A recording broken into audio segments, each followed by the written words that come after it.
마가복음 3장 보시겠습니다.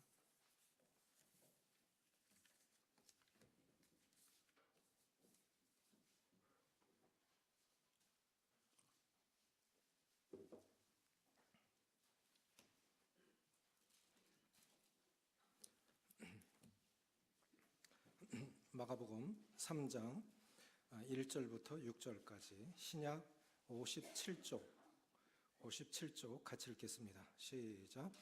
예수께서 다시 회당에 들어가시니 한쪽 손 마른 사람이 거기 있는지라 사람들이 예수를 고발하려 하여 안식일에 그 사람을 고치시는가 주시하고 있거늘 예수께서 손 마른 사람에게 이르시되 한가운데 일어서라 하시고 그들에게 이르시되 안식일에 선을 행하는 것과 악을 행하는 것 생명을 구하는 것과 죽이는 것 어느 것이 옳으냐 하시니 그들이 잠잠하거늘 그들의 마음의 완악함을 탄식하사 노하심으로 그들을 둘러보시고 그 사람에게 이르시되 내 손을 내밀라 하시니 내밀매 그 손이 회복되었더라.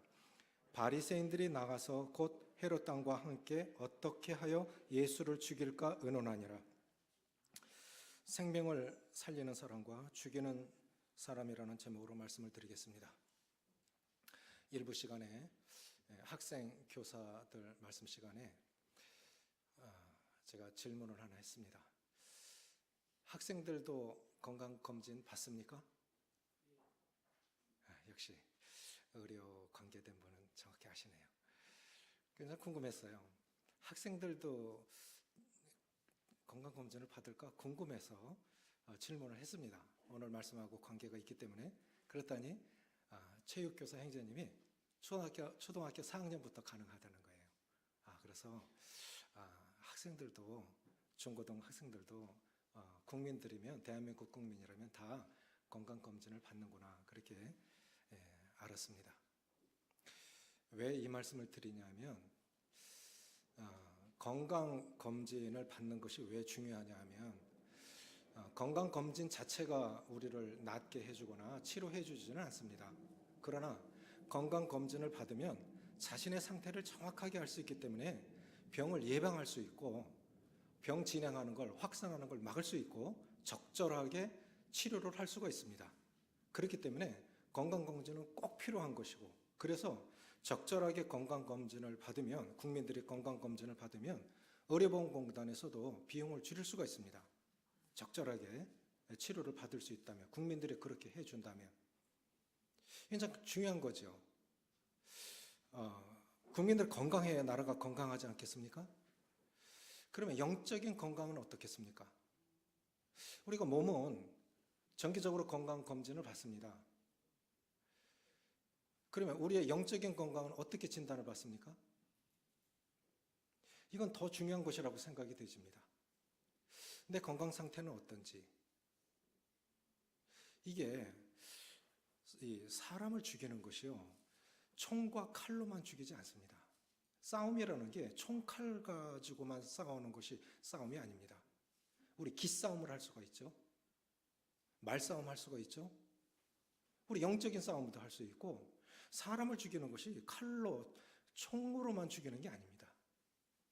사실은 말로 함부로 말하는 그 말 때문에 거듭난 성도들도 가족들도 이웃들도 우리가 그런 의도로 한 것이 아닌데 내가 그렇게 말함으로 해서 저건 복음이 아니야. 저건 교회가 아니야. 그러고 떠나가는 사람들 많습니다. 그들이 생각했던 복음은 그것이 아닙니다. 그들이 생각했던 교회는 그것이 아닙니다. 근데 우리가 그렇게 하고 그런 자세와 그런 언어 생활을 함으로 해서 저런 교회? 내가 생각한 교회는 그런 교회 아니야. 결국은 뭐냐면 우리가 생명을 살리는 사람으로 쓰임받을 수도 있고 생명을 죽이는 사람으로도 쓰임받을 수 있다고 하는 겁니다. 그래서 우리가 참 건강해야 돼요. 근데 자기 자신을 잘 모릅니다. 오래전에 인천공항이 지금도 전 세계에서 가장 아름다운 공항으로 1순위 내주지 않고 있죠. 정말 대단합니다. 그런데 지금은 제2공항까지 생겼는데 인천공항에서 외국으로 가던 한 항공기가 이륙한 지 1시간 만에 회항을 했습니다. 비행기 안에 탑승하고 있던 어린아이가 건강상의 위험을 당한 거예요. 보통 이제 먼 거리 가는 뭐 미국이나 뭐 영국이나 이런 굉장히 먼 거리로 가는 비행기일수록 큽니다. 국내에서는 적죠. 전복 여객기는 뭐 몇백 명 이상씩 태워 가는데, 그런데 지금은 이제 의사들도 많기 때문에 기내에서 이 건강상의 문제가 생기면 스튜디오스들이 여기 의사 없습니까? 불러요. 그럼 그 중에 비록 이 전공 과목은 다 다를지라도 의사들이 있다고요. 그럼 어느 정도는 기본적인 것들은 아니까, 의학 상식이 있으니까 의사들 없습니까? 의사들을 찾아내요. 그래서 그걸 어떻게 해야 됩니까? 하고 응급진료를 하는데 이 의사가 빨리 회항하지 않으면 이 아이가 죽을 수 있습니다. 그런데 이것이 기장 혼자서 결정할 일은 아니에요. 그 회사에, 그 여객기 회사에 연락을 해야 되고, 또 함께 타고 있는 탑승객들의 동의를 얻어야 됩니다. 그런데 만약에 그 타고 있는 사람이 200명이라 할 것 같으면 200명들의 사정이 다 다르죠. 어떤 사람은 그 시간에 가서 영국까지 가서 영국에서 또 비행기를 타고 또 다른 곳으로 가야 할 사람들, 스케줄이 엉망이 되는 거예요. 다시 짜야 되고, 비행기 잡기가 어떻게 쉽습니까?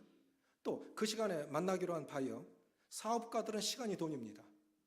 이게 또 엉망이 되는 거예요. 급한 사람도 있고, 사정이 200명 있으면 200명의 사정이 다 다를 텐데, 그럼에도 불구하고 한 아이가 죽어간다고 하면 이 아이를 살리기 위해서 내 모든 사정을 접고 아이를 살려야 되겠다고 하면 손들어 보십시오. 아이를 살려야 한다고 생각하는 사람 손들어 보십시오. 내가 그 비행기 안에 타고 있습니다. 자신 있게 해보세요. 살려야 한다고 생각하면 손들어 보십시오. 살려야 합니까? 그럼 답은 나온 거예요. 그럼 답은 나온 거예요. 우리 신앙생활 하는 데 있어서 가장 중요한 것은 뭐냐면 그 영혼입니다. 나머지 것들은 부수적인 거예요. 나머지 것들은. 성도가 중요한 거예요. 영혼이 중요한 거예요. 복음이 중요한 겁니다. 그런데 우리가 살다 보면 교회의 역사가 오래될수록, 신앙의 경륜이 깊을수록 살다 보면 이제 내 기준이 더 중요한 거예요. 내 경험이 더 중요한 겁니다. 그래서 그것을 주장하게 되고 강요하게 돼요. 이 사건의 배경은 이렇습니다. 우리 주님이 가버나움 회당에 들어가셨습니다. 거기서 이제 들어가시기 전에 세리 마태를 만납니다. 유대인이면서 세관원이 됐다고 하는 것은 매국노, 그러니까 일부는 로마로 보내고 일부는 자기가 착복하니까 참 유대인들에게 미움을 많이 받아서 헤롯 당원들은 로마 사람도 죽였지만 자기 백성 세리들도 칼 갖고 다니다가 아무데나 찔러 죽였다. 그만큼 미워했던 사람이 세리예요. 또 창녀들, 이런 사람들 아주 유대인들에게 미움을 받았는데, 세리가 예수님을 믿었습니다. 세리 마태가 예수님을 믿었어요. 삭개오처럼. 그게 너무 좋은 거예요. 늘 마음에 이 죄에 대한 부담감이 있었는데 예수님을 믿고 나서 예수님을 믿고 나니까 너무너무 좋아서 자기 집에 초청을 했습니다. 그래서 자기 친구들, 세리 친구들이 세리밖에 더 있어요. 누가 그 사람하고 친구가 되겠습니까? 세리 친구 세리밖에 없는 거예요. 그래서 세리들과 그 다음에 주님과 제자들 초청을 해서 식사를 합니다. 교회는 옛사람도 와야 되고 새사람도 와야 됩니다. 옛사람은 성도들입니다. 새사람은 구도자들입니다. 그래서 한 집에 새사람도 모으고 옛사람도 모아야 돼요. 그게 교회입니다. 그래서 잔치를 하니까 바리새인들이 초청 못 받은 것도 화가 나는데, 세리하고 식사를 하니까 어떻게 세리하고 같이 식사를 합니까? 그리고 묻기를, 당신의 제자들은 왜 금식하지 않습니까? 이것이 하나의 빌미가 된 거예요. 두 번째, 예수님이 제자들이 안식일에 감수원장 시장했나 보죠. 그러니까 안식일에 밀밭 사이를 지나가면서 밀을 그냥 식사로다가 이렇게 까먹었던 것 같아요. 그러니까 안식일을 범한 거예요. 이 바리새인들을 대표하는 것은 두 단어입니다. 하나는 금식과 한식은 안식일을 주습니다. 그들에게 있어서 이 금식과 안식일은 굉장히 중요한 겁니다. 그들에게 있어서는. 근데 안식일을 지킨다는 것과 금식을 한다는 것 그 자체가 잘못된 거 아니죠? 주님도 금식을 좋게 보셨어요. 금식과 기도 외에는 이런 이유가 나갈 수 없느니라.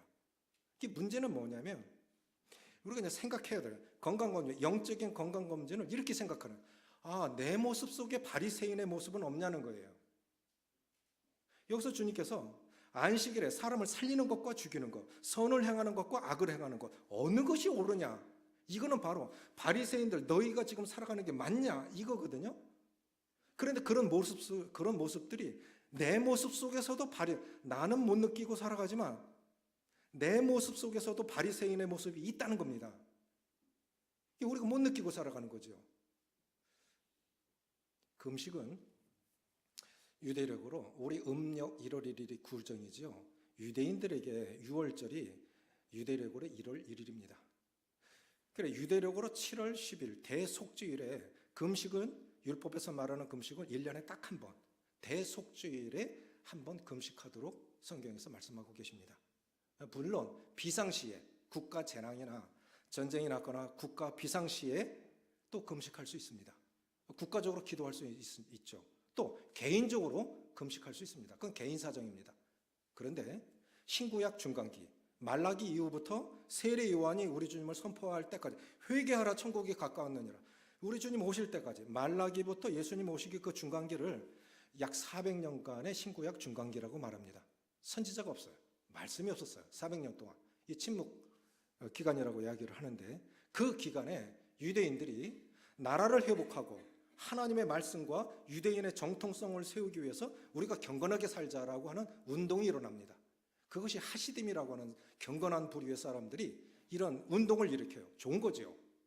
주권 국가인데 주권을 잃어버렸어요. 되찾아야죠.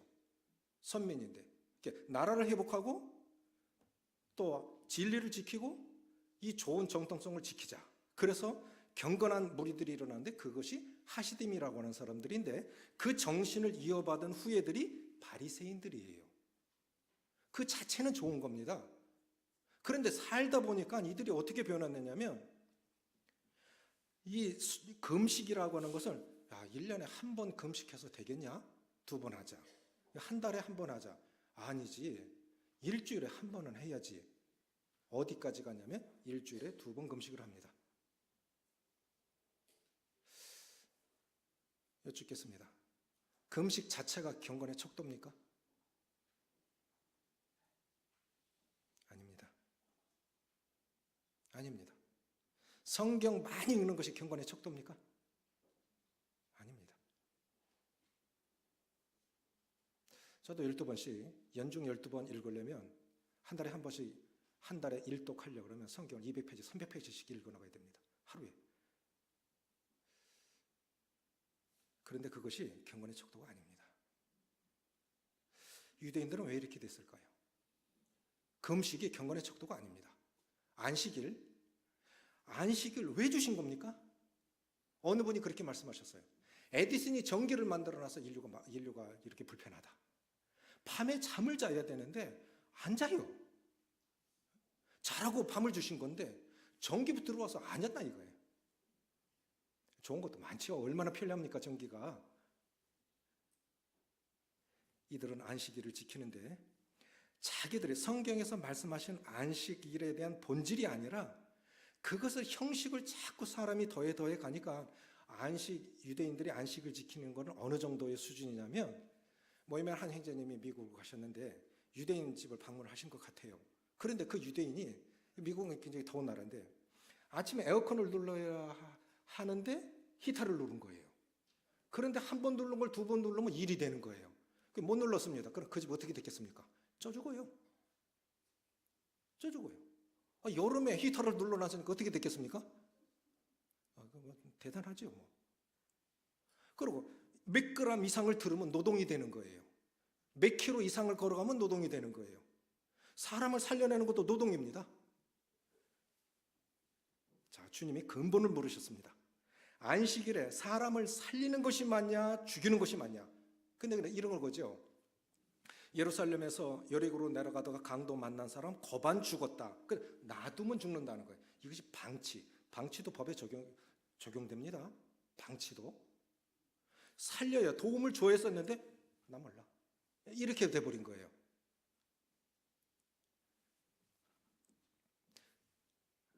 다시 질문을 드리겠습니다. 내가 만약에 그 가버나움 회당에 있습니다. 그런데 여기 지금 손 마른 사람이 있습니다. 전승에 의하면 그분은 돌 조각하는 분이래요. 자, 그럼 보십시오. 이 손이 생명, 그 사람에게 손이 생명이죠. 축구 선수들에겐 다리가 생명입니다. 그래서 다리에 보험을 들죠. 호날두 같은 사람은 아마 다리에도 한 몇백억짜리 보험 들었을걸요? 연봉이 1,000억이 넘어가요. 그런 사람이 다리에 보험을 든다면 얼마짜리 들었겠습니까? 이 다리 하나 갖고 먹고 사는데. 그러니까 손으로 돌을 조각하는 사람이 신경이 마비된 거예요. 중풍병자처럼 못 사는 거예요. 희망이 없는 사람 아닙니까? 이 사람은 희망이 없는 거예요. 삶에 희망이 없습니다. 이 사람을 안식이 중요한 겁니까? 이 사람을 건강하게 회복시키는 것이 더 중요한 겁니까?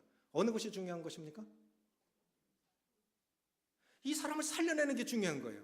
그러니까 이 유대인들, 당시 유대 종교 지도자들은 뭐냐면 율법의 근본 정신이 없어요. 이분들은 이 안식일마다 너희가 외우는 바, 누가 예수님을 죽였습니까? 유대 종교 지도자들이 죽였는데 그들은 삶으로 굉장히, 삶 자체는 굉장히 경건한 분들이고 성경도 굉장히 많이 알고. 근데 베게토는 성경 보통 그 팀 리더들은 한 500절 암송합니다. 성경 중요한 500절 암송하면요, 성경 없이 설교할 수 있어요.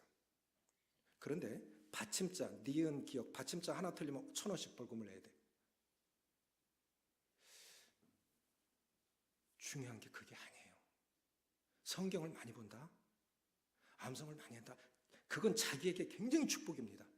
그런데 중요한 건 뭐냐면은 그 근본 정신. 모임에 어느 분이 신학 박사 학위를 받으셨다 그래요. 뭐로 받으셨습니까? 헤세드라는 단어로 논문을 냈습니다. 예? 나는 무슨 역사나 주제나 이런 거로 박사 논문 받은 분들은 들어봤는데 단어 하나 가지고 박사 논문을 쓰셨어요? 공부해보니까 너무 좋아요. 공부해보니까 너무 좋아요. 이 헤세드라고 하는 단어가 자비, 긍휼, 인애, 은혜 이런 뜻인데 결국은 구약의 핵심이 헤세드예요. 그러는 거예요. 구약의 핵심이, 성경의 핵심이, 하나님 마음의 핵심이 긍휼이고 불쌍히 여기고 인애고 자비고 긍휼이라는 거예요. 그런데 유대 종교 지도자들에게 이것이 없었던 거예요. 누가복음 11장에 보면 우리 주님이 그 바리새인들, 서기관들, 율법사들을 아주 혹독하게 저주하시는데 화 있을진저 이 바리새인들이요, 너희가 박하와 회양과 이런 거를 드리면서 인애와 공의와 이런 것들은 버렸다. 그래 11조의 근본 정신은 버리고 행위만 있다, 형식만 있다. 너희가 지식을 갖고 천국에 들어가는 사람만 막아버리고 너희도 들어가지 않는도다. 너희는 행하지도 않으면서 백성들에게는 이걸 행하라고 짐을 지우는도다. 주님이 4-5번, 한 5번 정도 화 있을진저를 더 노골적으로 말하면요, 이 저주받은 자들아 이런 뜻입니다.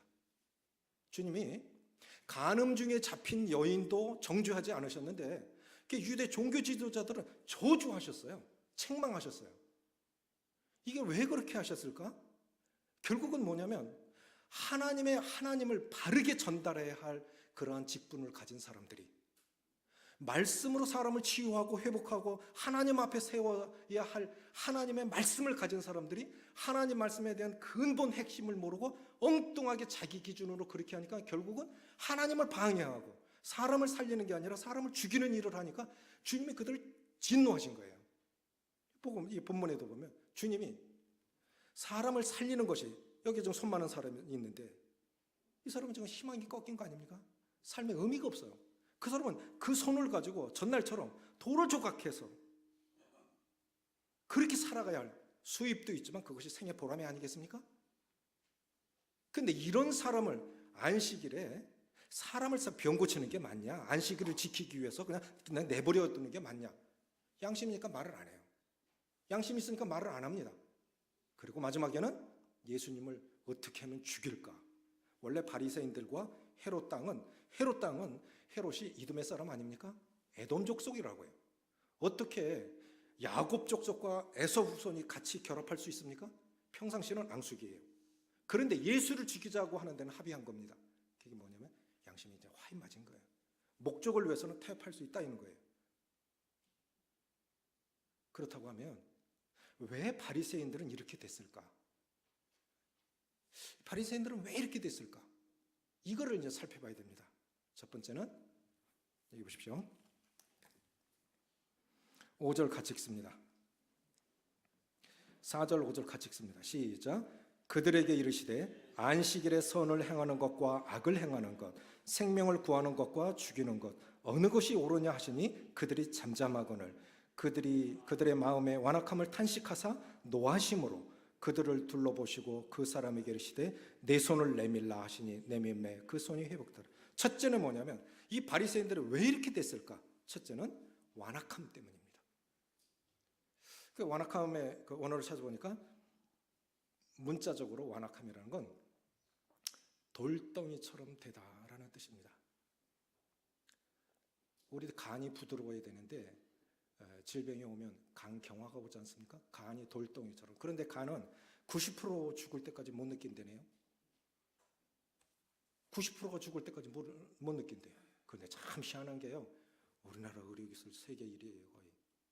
옛날에는 요 사람 거 잘라서 이렇게 붙이고 그랬는데 덩치 큰 사람 간도 커요. 간땡이가 부어서 큰 게 아니라 덩치가 큰 사람 간도 커요. 제가 아는 분요. 모임의 행자님의 아들이 그 조카가 간경과가 왔는데 장가도 안 간 아들이 아빠 내가 간을 공유해야 되지 않겠습니까? 근데 그렇게 해도 괜찮겠니? 나는 그 부모가 더 위대하다고 봐요. 자신은 그렇게 할 수 있어도 부모가 말릴 것 같아요. 장가도 안 갔는데 아들이 그걸 뗐어요. 조카 간이 너무 크니까 이게 한 사람 것 갖고 안 돼. 그래서 그 사람 부인 것까지 짜집게 해갖고 붙여서 살았는데 그렇게 해서 살았으면 건강관리 잘해야 되잖아요. 건강하다가 술 마시고 그러다가 1년 만에 죽었어요. 그 말씀을 드리려고 하는 게 아닙니다. 완악하다고 하는 것은 마음이 돌덩이같이 되다라고 하는 겁니다. 우리도요. 어느 사이에 나도 모르게 우리 마음이, 우리 양심이 영혼을 불쌍히 여기는 마음. 참 안 됐다. 이 일이 내 일이라면, 이 일이 내 자식 일이라면, 이 일이 내 가족 일이라면 내가 이렇게 했을까? 내 자식이 이런 경우에도 내가 그렇게 결정했을까? 우리가 매사를 그렇게 말한다면, 그렇게 행한다면 우리 그렇게 안 살 거예요. 내 일이 아닌 거예요. 내 기준이 더 중요해. 내 결정이 더 중요해. 우리가 은연중 모르게 바리새화될 수 있다는 거예요. 이것이 굉장히 위험한 겁니다. 두 가지인데 하나는 마음의 완악함 때문에. 그래서 주님께서 쓴뿌리를 없애라. 그거 빨리 회복하지 않으면 쓴뿌리가 점점 뿌리를 벗어서 주님 앞에 참 안 좋은 상태가 될 수 있습니다. 너희 묵은 밭을 기경하라. 처음에 반매는고요. 장마철에는 돌아서면 여기 매면 여기 벌써 우거지기 시작하고 참 힘들죠. 묵은 땅을 기경하라. 탈무드에 반성하는 사람이 서 있는 땅이 가장 거룩한 땅이라고 했습니다. 랍비들이 할 말이 없어서 그걸 써놨겠습니까? 어느 분이 말씀하시기를 절대 거룩은 절대 타락을 가져온다 했습니다. 그래서 우리는 무엇이든지 절대화하면 안 돼요. 교회에서 정치 얘기하지 마십시오. 나라를 위해서 기도하는 거 맞습니다. 기도하셔야 됩니다. 나라를 위해서 기도하십시오. 필요하다면 금식하십시오. 어느 정당 지지할 수 있습니다. 그건 자기 개인의 의견으로 거쳐야 됩니다. 왜 바리새인 저렇게 됐느냐 하면 두 가지입니다. 하나는 마음이 완악해져서 마음이 굳어진 거예요. 이건 하나님의 은혜가 없는 거예요. 하나님의 은혜가 없는 마음. 이 헤세드, 자비가 없어. 나도 그 은혜 때문에 구원받았는데 하나님이 나를 불쌍히 여기시지 않았다면 나는 정말 강팍하게 살다 인생 망쳤을 사람인데 정말 구원의 날에 그걸 내가 어떻게 믿을 수 있었을까? 구원의 날에 주님께서 은혜를 베푸신 겁니다. 다시 서두로 돌아가 볼까요? 만약에 그 비행기 안에 200명이 타고 있었습니다. 나름대로 다 사정이 있지요. 그러면 한 어린아이를 살리기 위해서 회항을 하는데 문제는 뭐냐면 10시간, 14시간을 가려고 하면 연료를 어마어마하게 싣고 갑니다. 몇 천만 원어치. 그리고 항공료는 일반 우리 승용차 때는 그거보다 억단가가 더 높아요. 비쌉니다. 그런데 그걸 회항해서 다시 착륙을 하려면 무거워서 못 내린다는 거예요. 줄여야 돼요. 그래서 약 3, 4천만 원어치의 항공료를 공중에서 바다에 돋버리고 그러고 내려앉은 거예요. 사업하는 사람들 시간이 돈입니다. 그러면 이 어린아이 하나 살리려고 200명이 탔다고 하면 그건 기장 혼자 살린 게 아니고 200명이 함께 살린 겁니다. 맞습니까? 우리 그렇게 생각하셔야 돼요. 한 영혼이 구원받으면 그 구원받은 영혼은 전도자 혼자서 복음 전하는 거 아니에요. 우리 전성도들이 함께 하나님의 은혜로 그가 구원받도록 한 겁니다.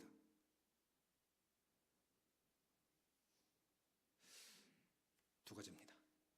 바리새인들이 저렇게 악하게 된 것은, 양심이 화인 맞은 것처럼 된 것은 마음이 완악해져서 은혜가 없어요. 은혜가 없어. 팔공로교회는 은혜가 있습니까? 은혜는 받을 자격이 없는 자에게 거저 베푸는 호의. 그 은혜가 없어. 내가 처음 주를 만났을 때는 그 은혜 때문에 구원받았고, 내가 처음 교회를 알았을 때는 그 교회는 은혜 때문에. 우리 교회는 일반 교회에서, 일반 교단, 일반 교회에 비해 부족한 거 참 많아요. 지도자부터. 우리 자랑이 무엇입니까? 우리에게 은혜가 없다면, 사랑이 없다면 무엇입니까? 성경의 핵심의 은혜입니다. 우리가 그 선물로 받아서 거저받은 거지만 그거 없다면 아무것도 아닌 거예요. 은혜 없으면 강팍한 자가 됩니다. 은혜가 없으면 자비가 없어지고 긍휼이 없어지고, 그리고 두 번째는 뭐냐면 독선적이 돼요. 바리새인 저렇게 된 이유는 두 가지입니다. 마음이 완악해져서. 내 마음에. 그래서 보십시오. 관계 속에서 갈등이 옵니다. 내 마음에 은혜가 떠났다는 거예요. 내 마음에 은혜가 떠나니까 갈등이 옵니다. 가족 관계, 성도 관계, 이웃 관계, 관계 속에서 결국은 뭐냐면 완악한 마음이 든다는 것은 다른 말로 하면요, 이웃을 배려하는 마음이 없다는 뜻입니다. 이웃을 배려하는 마음이 없는 거예요. 내 마음에 은혜가 없으니까 이웃을 배려하는 마음이 없어요. 아유, 뭐 그렇게 말해도 내가 그 무슨 뜻인지 알아. 아유, 뭐 그럴 수도 있지. 그럴 수도 있지. 어느 분이 이렇게 말씀하셨어요. 경건한 목회자인데, 이단적이지 않다면 다른 답은 있어도 틀린 답은 없다. 아, 제가 참 마음에 많이 새기고 있습니다. 이단이 무엇입니까? 삼위일체 하나님을 부인하고, 예수님께서 육신을 입고 이 땅에 오신 성육신하신 것을 부인하고, 천국과 지옥을 부인하고, 영원한 속죄를 부인하고, 나머지 것들은 부수적인 거예요. 수건 안 쓰면 교회 아닙니까? 만찬 안 떼는 교회는 교회 아닙니까? 어느새 모르게 우리는 분리가 아니라 잘못 생각하면 고립이 될 수 있습니다. 분리와 고립은 다른 것입니다. 내 기준이 너무 중요한 거예요. 그러니까 그게 뭐냐면 성경의 핵심이 아닌 내 것이, 그것이 내 기준이 되어져서, 자, 금식을 했는데, 이런 예를 들어볼까요? 내가 어느 날 환상을 경험했습니다. 좋은 거죠.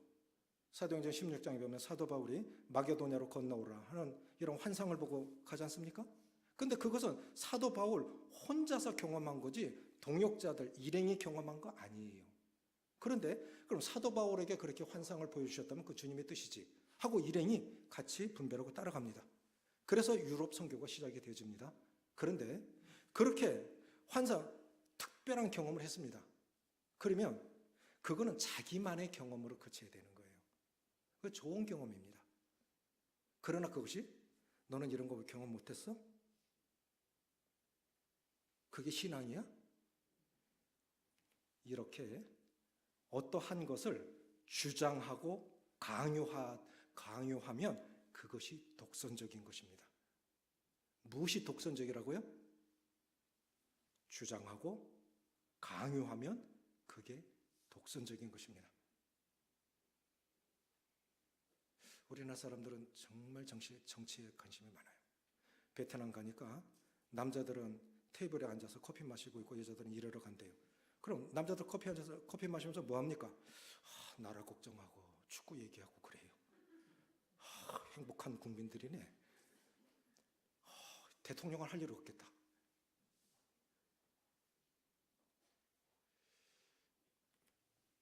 우리가 이런 한 정치적인 것 갖고 얘기를 하면요, 부자지간의 대립각을 세웁니다. 사제지간의 대립각을 세웁니다. 성도 간의 대립각을 세웁니다. 그래서 정치 얘기 마시라는 거예요. 교회에서는 지지하는 거 다를 수 있어요. 그러나 교회에서는 하지 마십시오. 나라 위해서 기도하십시오. 우리가 고요하고 평안한 중에 주님 섬겨가기 위해서 계속 이 민족이 하나님 앞에 들어쓰임 받는 민족 되기 위해서 나라를 위해서 많이 기도하십시오. 그리고 교회에서는 정치 얘기하지 마세요. 그리고 에베소서 4장 11, 12절에는 이런 말씀이 있습니다. 그가 어떤 사람은 사도로, 어떤 사람은 선지자로, 어떤 사람은 전도자로, 어떤 사람은 목자와 교사로 주셨으니 이는 성도를 온전하게 하여 봉사의 일을 하게 하며 그리스도의 몸된 그리스도의 몸을 세우려 하심이라. 자, 보십시오. 어느 교회는 선교지향적입니다. 선교해야 돼. 맞죠? 선교해야 되죠. 근데 선교만 하라고 교회에 있는 거 아니죠? 그렇죠? 온 재정을 선교 쪽으로 다 보내. 10의 2를 하면 안 하면 그건 경건도 아니야. 성도들 돌아봐야 되지 않겠어? 뭐야 지금 선교해야지. 이게 바르게 가는 것입니까? 선교도 해야 되고 전도도 해야 되고 성도들도 살아야 돼요. 선교를 하려면 성도들이 먼저 살아야 되지 않겠습니까? 성도들은 지쳐 넘어져 있는데 일하자 그러면 하겠습니까? 성도들이 먼저 힘이 있어야 할 거 아닙니까? 그 은사는 누가 주신 것입니까? 그가 성령께서 어떤 사람에게는 전도의 은사를, 어떤 사람에게는 목자의 은사를, 어떤 사람에게는 영분별할 수 있는 예리한 영을 다 각각 그가 주신 거예요. 우리 뭐냐면 우리 민족의 이게 특징인데 이게 뭐냐면 우리 단일 민족이고 백이 민족이다 보니까 차도요 하얀 색깔 제일 좋아해요. 저도 하얀색 차 타는데 하얀 색깔 차가 조금 더 비쌉니다. 그러니까 이 뭐냐면 흑백 논리, 이거 아니면 아니다. 건강한 교회는 다양성이 존중되고 수용되는 교회가 건강한 교회입니다. 이단적이지 않다면 너도 오라, 너도 와라, 너도 오라. 합의점, 복음을 위해서. 이 복음 안에 진리가 다 들어있습니다. 그래서 복음은 절대시 해야 되죠. 그럼 목숨 걸고 지켜야 되죠. 복음을 타협하거나 복음을 양보해서는 안 됩니다. 그러나 복음 이외의 것들을 절대시하면 안 됩니다. 서로의 다름이. 그래서 이단적이지 않다면 서로 다른 답은 있을 수 있어도 틀린 답은 없다. 그래서 이 사람의 은사도 존중받고 이 사람의 경험도 존중받고 그래서 다 이것이 아우러져서 한 목소리, 하나님의 복음과 하나님의 영광을 위해서 다 필요합니다. 사업하는 사람도 필요하고요. 다 필요한 거죠. 그런데 우리가 어떤 자기가 생각하고 자기가 경험한 이것들을 주장하고 강요하면 그게 독선주의가 되는 거예요. 그러면 바리새인이 그런 사람, 그것이 바로 사람을 죽이는 거라고요. 사람을 칼로 찔러서 총으로 쏴서 죽이는 것만이 아니에요. 어떤 사람 함부로 말하거니와 그 한마디 때문에 누구는 잠 못 이루는 사람도 있습니다. 누군가는 아무리 오래됐어도요, 내가 생각하는 하나님 그런 하나님 아니야. 내가 생각하는 신앙은 그거 아니야. 그리고 상처받고 떠나가는 사람도 있습니다. 그 사람 잘못됐다고요? 천만에요. 그렇지 않아요. 그렇지 않습니다. 나만 옳다고요? 그렇지 않아요. 절대 거룩은 절대 타락을 낳습니다. 그래서 교회가 건강하려면 서로 다양한 이 다양성이 존중되고 수용되는 그런 교회가 건강한 교회라고 생각이 되집니다. 그러면 이 살리는 사역을 하기 위해서 우리가 어떻게 해야 되겠습니까? 두 가지입니다. 중요한 것이 2000년 전에 바리새인들의 모습이 내 모습 속에서는 없을까? 예수 팔아서 장사하는 건 없는 것일까? 말씀을 팔아서 말씀이 나와 있다고? 그 사람의 해석이 절대적이지 않아요. 달라스 신학을 한 형제님과 서울에 문병 갔다 오면서 저런 교제를 하는데 그 형제님이 이런 교제를 하시더라고요. 형제님, 제가 미국에서 공부하면서 참 중요한 걸 배웠어요. 그분은 세계적인 분인데요. 세계적인 석학인데 이런 말씀하시대요. 그 교수님이 내가 가리키는 것의 20%는 거짓말일 것이다. 그게 뭔 말이죠? 내가 가르치는 것 속에 틀린 것도 20%는 있을 거야. 그렇게 알고 들어. 내가 아무리 잘 가르치고 맞다고 생각하지만 내가 가르치고 내가 분별한 것 중에서도 20%는 아닐 거야. 그러더라는 거예요. 이런 자세가 필요하지 않습니까? 내가 지금은 이렇게 생각하고 내가 지금은 이렇게 분별합니다. 후에는 모르겠는데 전 지금은 이렇게 분별합니다.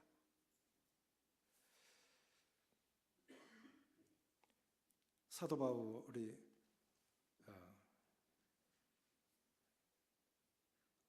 누구의 문화생이죠? 갑자기 생각이 안 나요. 저는 가말리엘이 참 신사적인 사람이라고 봐요. 사도들이 복음을 전하니까 종교 지도자들이 잡아다 가두고 때리고 그래요. 그런데 가말리엘이 이런 결론을 내립니다. 만약 이것이 하나님께로부터 왔다면 너희들이 하나님을 대적하는 것이고, 그렇지 않습니까? 사도들이 지금 하나님으로부터 받은 말씀과 하나님 뜻을 행하고 있다고 하면 지금 누가 누구를 대적하는 거죠? 종교 지도자들이 하나님을 대적하는 것이고, 그것이 아니라면 이건 잘못된 거다. 이것이 참 신사정신이 아니겠습니까?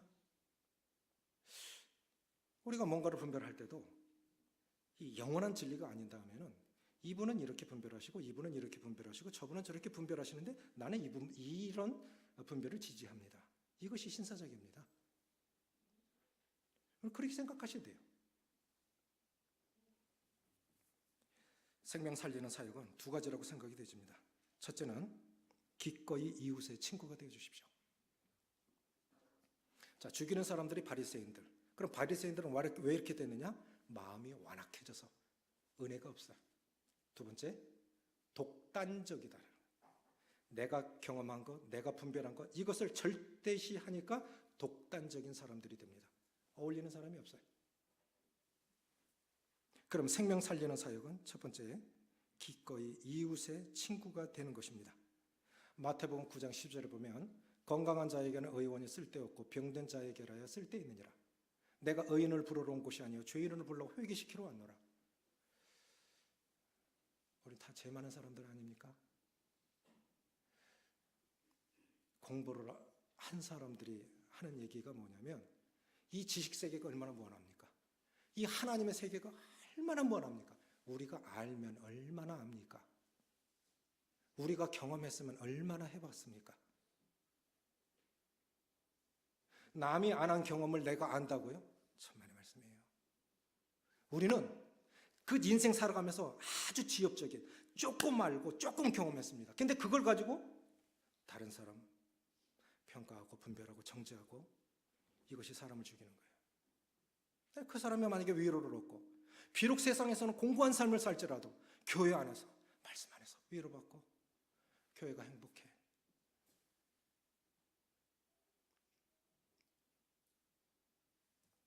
내가 살 곳이 여기고 지체들이 귀하고 함께 구원받은 사람과 운명을 같이 하면서 그렇게 행복하게 살아가야 할 성도들인데 그 알량한 얼마 알지도 못하는 그 지식을 가지고 성도들한테 상처를 주고. 우리 회개해야 되지 않겠습니까? 우리 알면 얼마나 합니까? 이 무한한 지식 세계 속에서 우리가 조금 합니다. 더 들어가 보면 공부를 하면 할수록 아는 것이 뭐냐면 모르는 게 너무 많아. 모르는 게 너무 많아. 아예 모르는 사람은 그것도 몰라요. 그래도 뭔가 좀 아는 사람은 아니 진짜 하는 사람 나 몰라요. 길밖에 몰라요. 장기 둘라고 그러면 나 길밖에 몰라. 그 사람들 겁내야 돼요.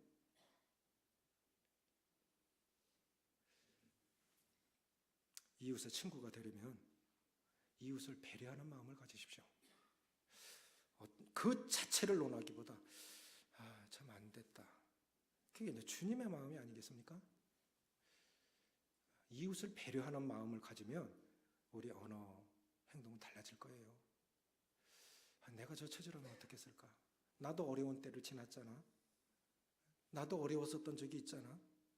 그래 나를 붙잡아 준 것은 그래도 성도들의 사랑이었고 오늘 여기 그래도 내가 이나마 내가 그래도 주님을 섬겨가고 있는 건 하나님의 은혜와 성도들의 기도와 그 사랑, 격려 덕분에 내가 오늘 여기 있는 거 아닌가?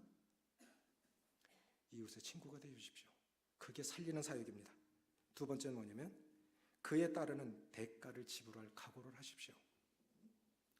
여기 있는 사람들처럼 안식일에 사람을 살리는 게 맞냐 죽이는 게 맞냐, 안식일에 선을 행하는 게 맞냐 악을 행하는 게 맞냐 하면 옳은 것에 대해서 답을 했는데 가만히 침묵한 거예요.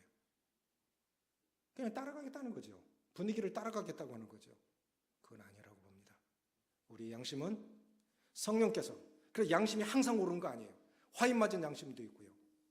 그러나 선한 양심도 있고요. 그런데 하나님께서 양심에 말씀하십니다. 어떤 사람들이 이 양심을 버렸고 믿음에 관하여는 파선하였느니라. 그러니까 양심과 믿음이 같이 가는 거예요. 양심은 살아있고 믿음은 죽었다? 있을 수 없어요. 믿음과 양심은 같이 가는 겁니다. 양심에서 성령께서 우리에게 말씀해 주십니다. 뭐가 옳은 거냐? 대가를 지불할지라도 그건 아닌 것 같아요. 이렇게 해야 되지 않겠습니까? 진정으로 주님의 마음으로 때려도, 자식을 때려도 울면서 때리는 부모와 죽어라고 때리는 부모는 다른 겁니다. 징계를 해도 다른 거예요. 살리는 사역에 참여하십시오. 살리는 사람들이 되십시오. 성도를 살리시고 병든 영혼을 치유하시는 살리는 사역에 참여하셔서 우리 성도들 행복하셨으면 좋겠습니다. 세상에서는 공고한 삶을 살지라도 교회 안에서 행복을 경험하고 정말 주님을 노래하는 은혜가 임했으면 하는 간절한 마음이 있습니다. 기도하시겠습니다.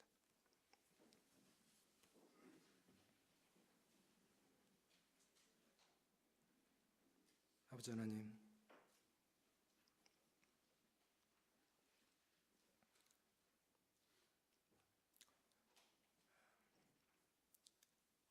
저희들이 아는 것이 무엇이겠습니까?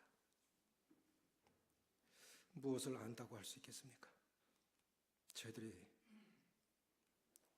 주님의 주님 되심을 얼마나 경험하고 얼마나 이해하고 그리고 성도들을 대했는지, 가족을 대했는지, 이웃을 대했는지, 자신만 모른 채 나를 통해 상처받고 힘들어하는 사람들은 없는지 주님 살펴보게 해주셔서 우리 자신들이 반성의 자리에 서게 하시고 은혜의 자리에 서게 하시고 주님의 마음에 닮은 이웃이 될 수 있도록 도우시기를 기도를 드립니다. 바리새인들처럼 완고하고 독선적인 이런 사람 죽이는 사람들이 아니라 주님처럼 생명 살리는 선한 역사에 저희들을 사용해 주시기를 원하오며 우리 주 예수님의 이름으로 감사하며 기도합니다. 아멘.